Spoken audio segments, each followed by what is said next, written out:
کسی بھی معاشرے میں اظہار کا سب سے اعلیٰ اور تہذیبی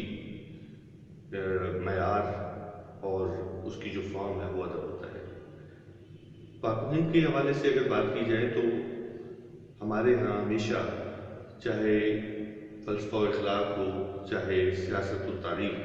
یہ سارا کچھ شعری صورتوں میں پنہا رہا ہے اور اسی کے ذریعے سے بات کرنے کو آسان اور مقبول عام سمجھا گیا ہے۔ انسانی فکریات میں اقدار اور اخلاق کا مسئلہ بہت اہم رہا ہے، کم از کم ہمارے ہاں بہت اہم رہا ہے، اور میں یہ سمجھتا ہوں کہ ہمارے ہاں جو شعری روایت رہی ہے اس میں یہ موضوع جو ہے اپنی تخلیقی شعری صورتوں میں ہی زیر بحث ہے۔ اگر ہم اس ساری بات کو جوڑیں کربلا کے ساتھ اور کربلا کے استعارے کے ساتھ، تو میں یہ سمجھتا ہوں کہ کربلا نے ایک موضوع بھی ہمیں دیا، ہمیں ایک سمت بھی دی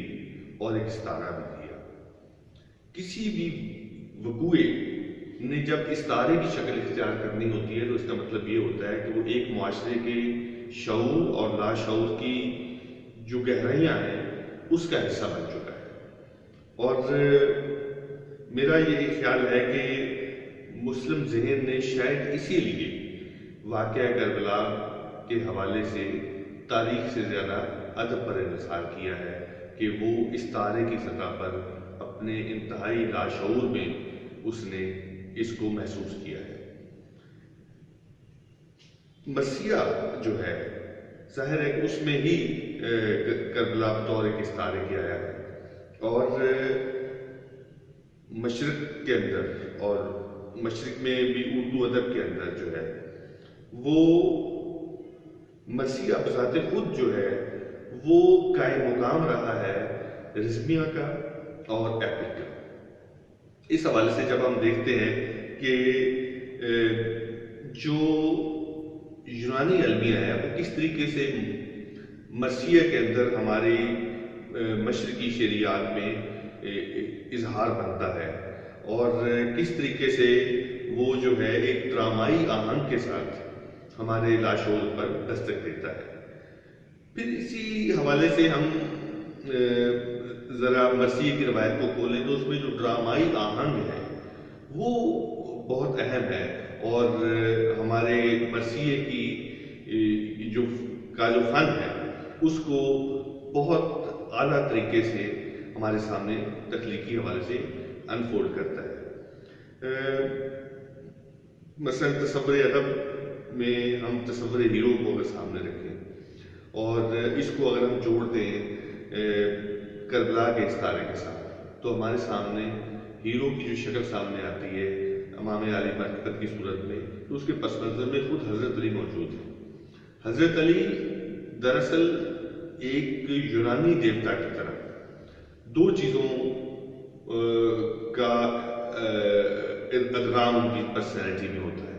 ایک علم کا اور ایک بہادری اور شجاعت کا۔ بالکل اسی طریقے سے ہمیں امام حسین کے اندر بھی بہادری اور کمٹمنٹ اور شجاعت کا عنصر ملتا ہے جو انہیں ہیرو بناتا ہے۔ اب یہ دو اہم جو شخصیات ہیں ان کے درمیان جو تعلق ہے وہ باپ بیٹے کا ہے، لیکن ان کا جو انجام ہے اور وہ دونوں جو ہے جس طریقے سے ادب کے ہیرو اور ادب کے موضوع کے طور پہ سامنے آئے ہیں ہمارے ہاں، یہ ایک بہت اہم چیز ہے۔ میں یہ سمجھتا ہوں کہ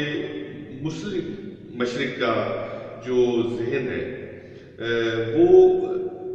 ہمارے ان عرب کرداروں کو عراقی وقوعے کے ساتھ فارس کے علاقے میں ایک تخلیقی دستاویز کے صورت میں سامنے لاتا ہے، اور جب فارسی کے ذریعے سے پاک و ہند کی فضاؤں میں یہ کردار اپنی انڈیجنس صورت اختیار کرتا ہے تو ایک ایسی افاقیت بھی حاصل کرتا ہے جس میں ہمارے جذبے، ہماری امنگیں، ہمارے تصورات اور ہماری اعلیٰ شخصیات کی جو قدریں اور ان کی اخلاقیات اور ان کا جو تصور ہوتا ہے وہ اس ہیرو کے اندر جیتا جاگتا دکھائی دیتا ہے۔